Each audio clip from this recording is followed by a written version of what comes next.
isin nyaata qofatti beeytanii warri waa'ee nyaataa qoratu warri fayyaa ammoo qorichatti beekaa jechuudha.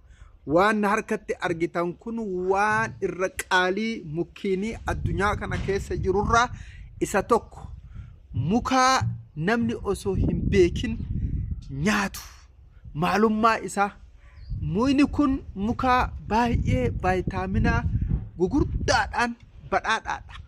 Mukni kun muka namni akkuma tasaa osoo nyaatu itti wal aanamu osoo maalummaa isaa hin beekini jechuudha. Inni kun dhugamatti isiniin jedha.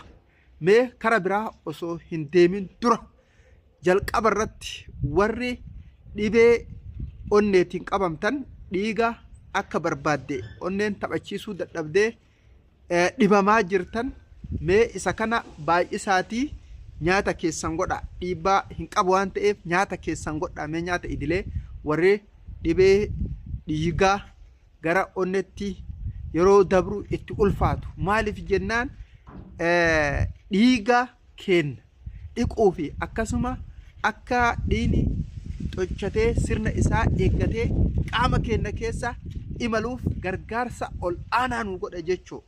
Akkana jechuun gaa kallattimaan qoricha onnee jechuudha. Hayyee gara biraatiin kolesteroolii qaama keenya keessatti hin barbaachifne akka hir'atu godha jechuudha.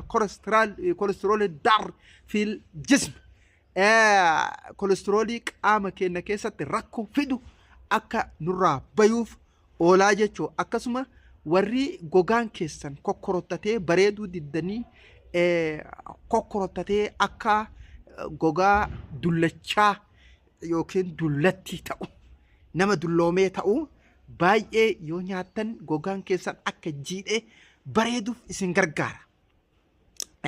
Waa sadii himnee jirra na fakkaata. Ammas warri rifeensi na ciccita jettan vaayitaaminiin isaa rifeensaaf oola. Yoo nyaattillee gara keessatti si gargaara jechuudha. Gara kaaniin immoo rifeensa ciccituu dadhabdan ciccitu maal gootan jechuudha. Ka bilchaate jechuun isa kana firii tokko fuutanii irraa quncistanii firii keessaa kana keessaa darbitanii isa kana killee lukkuu cabsitanii ta keessaa bicaasan walitti buuftan. Isii takkaa fi kana tokko sirritti walitti rukuttanii jechuudha. Eega sirritti walitti rukuttan booda loomii baqaysaa loomii itti cuunfitanii jechuudha. Sirritti walitti rukuttan. San booda maal gootan rifeensa keessan dirgim gootanii rifeensa keessanitti dhoobdanii hiitanii sa'aatii 3-4 eega irra ture booda shaamboo rifeensaatiin rifeensa keessan dhiqattan.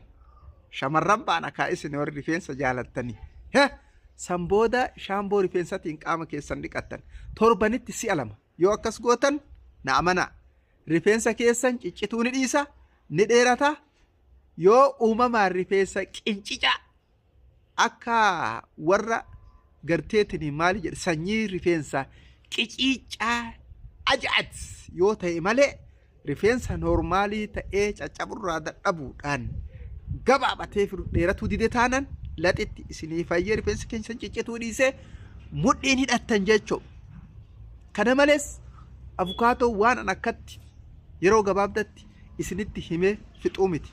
Baalli isaatis dawaa addaati gara kaaniin yeroo biraa yeroo bina dhaqqabsiise waa'ee avukaatoo itti deebi'ee isin barsiisaa. Avukaatoo afaan arabaatiin avukaatoonuma jedhaniin. Mukni kun muka beekamaa. Akkaataan nyaata keessatti isa itti fayyadaman ammoo akkami yoo ka jettan taate qola gubbarraa tana irraa baasaniit killeen keessaa sun ni darbama. Innis garuu waan ooluuf qaba. Amma kallatti maan ka nu beenutti isinitti hima. Dhadhaa isaa kana fuutanii isaanii eega buustan booda rukuttan. Sooqidda xiqqootti buustanii namoonni sukkaratti buusus hin jira. Dammallee yoo mi'eessan baay'ee gaarii innummaa nu gara kaan hin dammaa jechuudha. Akkasitti nyaatamaa jechuudha. Ka dibannaa akkaataa isinitti himee jira. Baarakallaahu fiikum.